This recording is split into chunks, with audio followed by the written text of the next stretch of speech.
Kolkata police যে অভিমুখে তদন্ত শুরু করেছিল সেগুলো সঠিক ছিল। পরবর্তীকালে সেই তদন্তটাই সিবিআই করেছে। দোষী প্রমাণিত হয়েছে মানে দোষটা তো প্রমাণিত।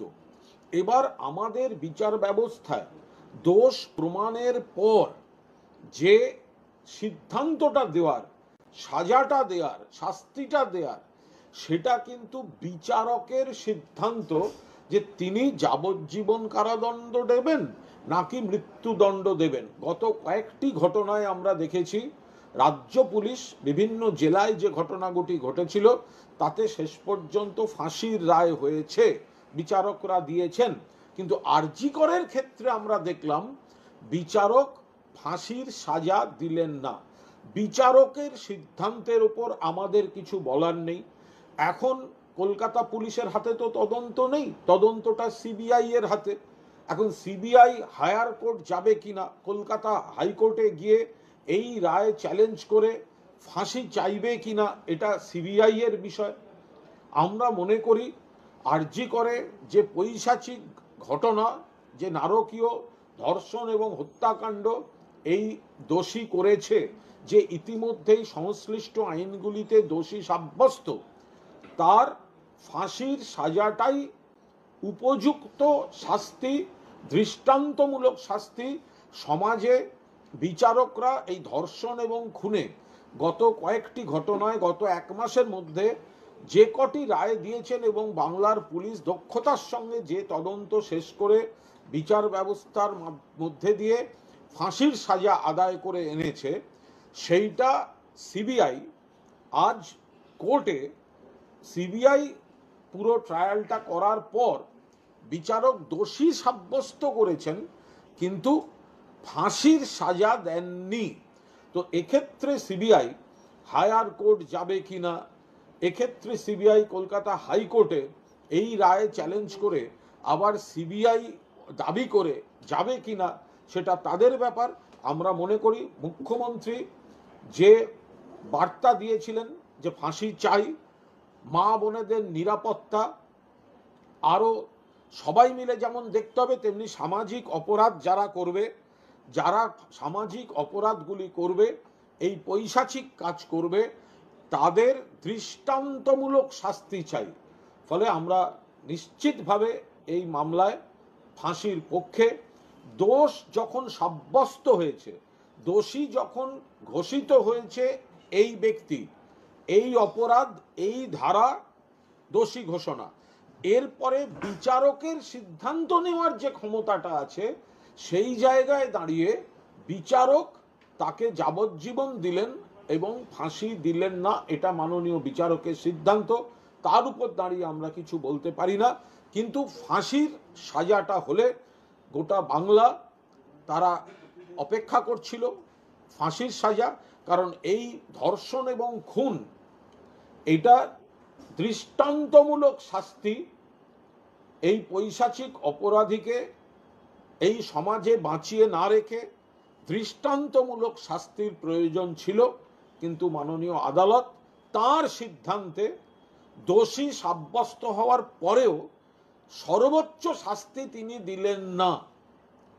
সর্বোচ্চ শাস্তি আদালত দিল না। দোষী সাব্যস্ত হওয়ার পর সর্বোচ্চ শাস্তি দেওয়ার পূর্ণ অবকাশ ছিল। যখন এই ধারায় দোষী সাব্যস্ত, সেটা আইনের বইতে লেখা থাকে যে এই শাস্তি হতে পারে, আবার সর্বোচ্চ শাস্তি এই হতে পারে। তো ফলে সর্বোচ্চ শাস্তিটা ছিল সময়ের দাবি, সর্বোচ্চ শাস্তিটা ছিল সমাজের দাবি, সর্বোচ্চ শাস্তিটা ছিল পশ্চিমবঙ্গ সরকারের দাবি, সর্বোচ্চ শাস্তিটা ছিল ইভেন কলকাতা পুলিশের দাবি, সর্বোচ্চ শাস্তিটা ছিল সিবিআই এর দাবি, সর্বোচ্চ শাস্তিটা ছিল বাংলার মা বোনেদের দাবি, সর্বোচ্চ শাস্তিটা প্রথম দিন থেকে মুখ্যমন্ত্রী চেয়েছেন। কিন্তু মাননীয় বিচারক সর্বোচ্চ শাস্তিটি দিলেন না। সিবিআই এখন এই রায়ের ওপর হায়ার কোর্টে গিয়ে, হাইকোর্টে গিয়ে সর্বোচ্চ শাস্তি চাইবে কি চাইবে না, সেটা সিবিআই স্পষ্ট করুক। এটা কি সিবিআই এর ব্যর্থতা? একদম স্পেসিফিক ভাবে জিজ্ঞাসা করছি, এটা কি সিবিআই এর ব্যর্থতা? কারণ রাজ্য পুলিশ যখন তদন্ত করেছিল তার সর্বোচ্চ শাস্তি কিন্তু বিধান হয়েছিল দুটি ঘটনা। দেখুন, আমরা গত কয়েকদিনে দেখেছি রাজ্য পুলিশ যেগুলি তদন্ত করেছে একই ধরনের ধর্ষণ, খুন, এই ধরনের পৈশাচিক ঘটনা, সেখানে কিন্তু দ্রুত বিচারের পর আদালত ফাঁসির সাজা দিয়েছে। এবার সিবিআই ট্রায়াল করার পর ফাঁসির সাজা হলো না কেন, এটা তো সিবিআইকে তার জবাব দিতে হবে। রাজ্য পুলিশ, কলকাতা পুলিশ তো ধরে দিয়েছে, কলকাতা পুলিশ। আর গত কয়েকদিনে আপনারা দেখেছেন, যেটা ফরাক্কা বলুন, জয়নগর বলুন, গুড়াব বলুন, রাজ্য পুলিশ যেখানে ট্রায়াল করিয়েছে সেখানে কিন্তু ফাঁসির সাজা আদায় করেছে কোর্ট থেকে।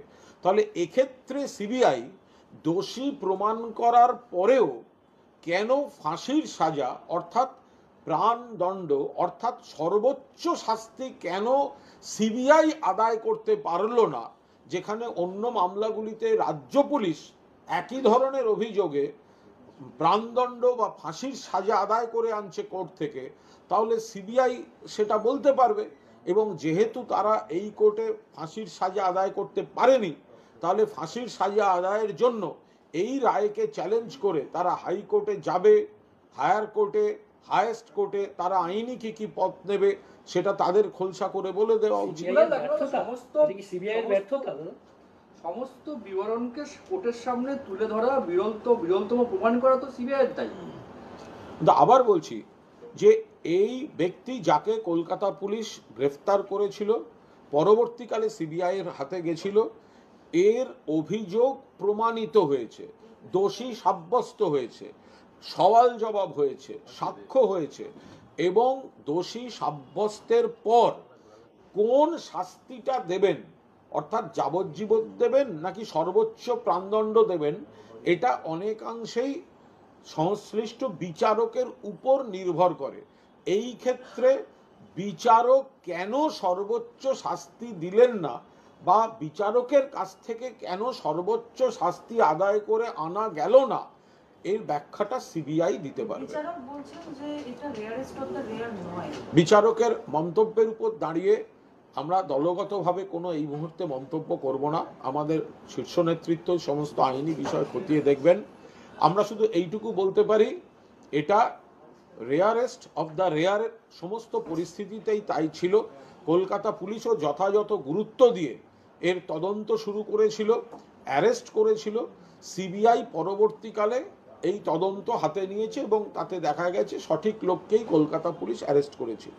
এবার দোষী প্রমাণিত হয়েছে কোর্টে, কিন্তু সর্বোচ্চ সাজা কোর্টের কাছ থেকে আদায় করে আনা গেল না।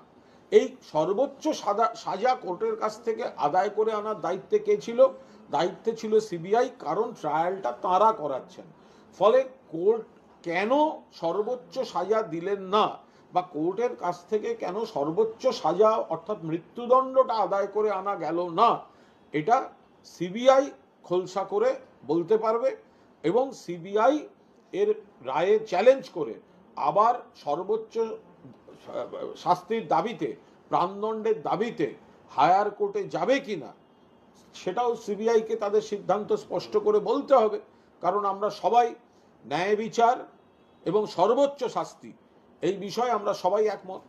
বলছি, আজকে যেহেতু কর্মক্ষেত্রে এই ঘটনা ঘটেছে, 17 লক্ষ টাকা ক্ষতিপূরণের নির্দেশ দিয়েছে বিচারক। যদিও নির্যাতিতার পরিবার কোর্টে বলেছেন বিচারককে যে ক্ষতিপূরণ নয়, তারা বিচার চান। দেখুন, আমরা খুব পরিষ্কারভাবে বলি, এটা বিচারকের কোনো মন্তব্যের উপর দাঁড়িয়ে তো কোনো মন্তব্য করা যায় না। আমরা শুধু এইটুকু বলি, এই ধরনের ক্ষেত্রে অর্থাৎ ধর্ষণ এবং খুনে যদি কারোর মর্মান্তিক পরিণতি হয়, সেক্ষেত্রে তার পরিবারকে কি ক্ষতিপূরণ বা কতটা ক্ষতিপূরণ দেয়া যেতে পারে সেটার একটা নির্দিষ্ট গাইডলাইন আছে। এবং এই ঘটনার পরপরই তার সহকর্মীদের তরফ থেকে যে রাজ্যকে চিঠি দেয়া হয় তাতেও ক্ষতিপূরণের কথা বলা ছিল। কিন্তু সেখানে একটি আর্থিক পরিমাণ নিয়ে অকারণ মুখ্যমন্ত্রী এবং রাজ্য সরকারকে টার্গেট করে চরম কুৎসা করেন এই ডাক্তারদের একাংশ এবং তৃণমূল বিরোধী অংশ, বামেরা, অতি বামেরা চরম কুৎসা করেন। তো আজকে তো সেই কথাটাই আবার কোর্ট বলছেন যে ক্ষতিপূরণ আছে, আইনে আছে, ক্ষতিপূরণ আইনে আছে, তার ভিত্তি কি কি হবে, ধর্ষণ এবং খুনের ক্ষেত্রে তার পরিবার কি ক্ষতিপূরণ পেতে পারে এর নির্দিষ্ট গাইডলাইন আছে। এবং এটা তার সহকর্মীদের একাংশ তারা প্রথম দিকেই যখন রাজ্যকে চিঠি দিয়েছিল তার মধ্যেও ক্ষতিপূরণের কথাটা ছিল, কিন্তু এটাই পরবর্তীকালে হঠাৎ বলা হলো রাজ্য সরকার টাকা দিয়ে মুখ বন্ধ করতে চাইছে। কত বড় মিথ্যা কথা, যেটা আইনে রয়েছে। রাজ্য সরকার কারুর মুখ বন্ধ করতে যায়নি, মমতা বন্দ্যোপাধ্যায় কারুর মুখ বন্ধ করতে যাননি। তো এরাই বলেছিল ক্ষতিপূরণ দিতে হবে, এরাই বলছে আবার টাকা নেব না, টাকা দিয়ে মুখ বন্ধ। আজকে কোর্ট যেটা বলেছেন সেটা আইন মাফিক বলেছেন, এর উপর দাঁড়িয়ে আলাদা কোনো কমেন্ট করব না। কিন্তু এইটুকু শুধু বলবো, এই জীবন চলে গেলে সেটা টাকা দিয়ে মাপা যায় না, কিন্তু তা সত্ত্বেও সরকারি নিয়মে গাইডলাইনে কিছু ক্ষতিপূরণের বিষয় থাকে, সেটা নিয়েও কুৎসার রাজনীতি করেছেন এই তথাকথিত বিপ্লবীরা। কিন্তু ওনারা বলছেন যে বিচার চাই, ক্ষতিপূরণটা চাই না। বিচারক বলছেন সেটা আপনারা কিভাবে করবেন সেটা আপনাদের। সেটা তো যাদের যন্ত্রণা, মা বাবা যাদের মেয়ে গেছে, মুখ্যমন্ত্রী যেমন দোষীর শাস্তি, ফাঁসির শাস্তি দাবি করেছেন, আজকে তো পরিবারের আইনজীবীও ফাঁসির শাস্তি দাবি করেছিলেন, সর্বোচ্চ শাস্তি। এই ঘটনায়, এই অপরাধে সর্বোচ্চ শাস্তিটা আমরা সবাই চেয়েছি, মাননীয় মুখ্যমন্ত্রী চেয়েছেন, গোটা বাংলা চেয়েছে। মাননীয় মুখ্যমন্ত্রী এর ওপর দাঁড়িয়ে প্রথম মিছিল করেছেন। এখন বিচারক যদি দোষ প্রমাণের পরেও সর্বোচ্চ শাস্তিটা না দেন, তার সঙ্গে তো আমাদের কারুর কোনো সম্পর্ক নেই। এটা ট্রায়াল করার ছিল সিবিআই, দোষ প্রমাণ হয়েছে, যাকে কলকাতা পুলিশ ধরেছিল। দোষ প্রমাণের পর যাবজ্জীবন দেবেন না মৃত্যুদণ্ড দেবেন, এটা সম্পূর্ণভাবে বিচারকের সিদ্ধান্ত। এবার দোষ প্রমাণের পরেও বিচারক যদি সর্বোচ্চ সাজা না দেন, এটা সম্পূর্ণ তার এখতিয়ার। এই বিষয়টা যারা বিচার আদায় করে আনার দায়িত্বে ছিলেন, সিবিআই এর খোলসা করে বলা উচিত কেন তারা ফাঁসির রায়টা আদায় করে আনতে পারলেন না। দুই, সিবিআই এই রায় চ্যালেঞ্জ করে হায়ার কোর্টে ফাঁসির রায়টা নিয়ে যাবেন কিনা, ফাঁসির দাবিটা নিয়ে যাবে কিনা, এটা তো সিবিআই বলতে পারবে। ইতিমধ্যে বিজেপি সহ বিরোধীরা বলতে শুরু করেছে যে বাঁচানোর চেষ্টা তো একটা হয়েছিল তথ্য প্রমাণ লুপাট করে। যারা এই কথা বলছেন, বিজেপি বা বিরোধীরা যারা বলছেন বাঁচানোর চেষ্টা হয়েছে, তথ্য প্রমাণ লোপাট হয়েছে, দয়া করে বলবো গাল গল্পটা বন্ধ করুন। মনে রাখুন, ধর্ষণ এবং খুনে আদালতে দোষী সাব্যস্ত হয়েছে। অর্থাৎ এই যারা বলছেন তথ্য লোপাট করা হয়েছে, বাঁচিয়ে দেয়া হলো, এই কথাটা কোনো কথা নয়। কারণ যে যে ধারায় মৃত্যুদণ্ডটা আছে সেই ধারাতেই কিন্তু এ দোষী সাব্যস্ত হয়েছে। কিন্তু মৃত্যুদণ্ড দেবেন নাকি যাবজ্জীবন দেবেন, এটা বিচারকের এখতিয়ার। অর্থাৎ এই বাঁচিয়ে দেওয়া হয়েছে, তথ্য প্রমাণ লোপাট করা হয়েছে, এই সস্তা গোল গোল কথাগুলো বলবেন না। রাজ্য সরকার বা কলকাতা পুলিশ কাউকে বাঁচাবার চেষ্টা করেনি, কলকাতা পুলিশই ধরেছে। সবচেয়ে বড় কথা, এই দোষটা প্রমাণিত হয়েছে, আদালত দোষী সাব্যস্ত করেছেন। যে যে সেকশনে, যে যে ধারায় মৃত্যুদণ্ডের রায় হয় সেই ধারাতেই দোষী প্রমাণিত হয়ে গেছে। অর্থাৎ তার সঙ্গে তথ্য লোপাট বা বাঁচানোর কোনো সম্পর্ক নেই। কিন্তু ওই সেকশনগুলিতে দোষী প্রমাণিত হলে সেই সাজাটা যাবজ্জীবন হবে নাকি ফাঁসি হবে, এটা সম্পূর্ণভাবে বিচারকের সিদ্ধান্তের উপর নির্ভরশীল। ফলে এই বিচারক কেন যাবজ্জীবন দিলেন আর কেন ফাঁসি দিলেন না, একই ধারায় যে ধারার শাস্তিতে যাবজ্জীবন, সেই ধারার শাস্তিতেই ফাঁসি রয়েছে।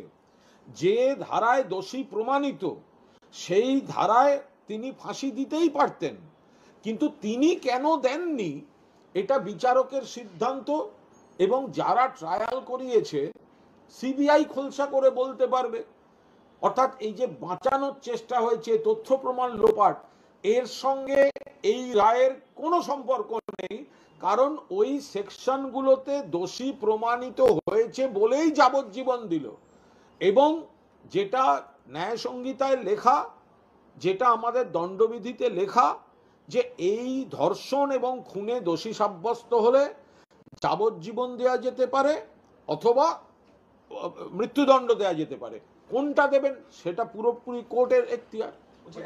সকাল থেকে কোর্টের বাইরে চিকিৎসকদের বিভিন্ন সংগঠন বা সামাজিক সংগঠন তারা প্রত্যেকেই প্রশ্ন করছে যে এর পিছনে তো আরো কেউ আছে, মানে একজন যারা আজকে কোর্টে বাইরে নাটক করতে গেছিলেন, যে কজন গুণে বেঁধে ট্রাফিক পুলিশ আর মিডিয়া নিয়ে 70 জন হবে না, ট্রাফিক পুলিশ, মিডিয়া, পথচারী, অফিস যাত্রী, কৌতূহলী লোক মিলিয়ে যে 70 জন নাটক করছিলেন, বাম অতিবাম তথাকথিত নাগরিক সাজা, তাদেরকে পরিষ্কার করে বলি কেন রহস্য তৈরি করছেন। এই যে মামলা যেটায় আজকে শাস্তি হয়েছে,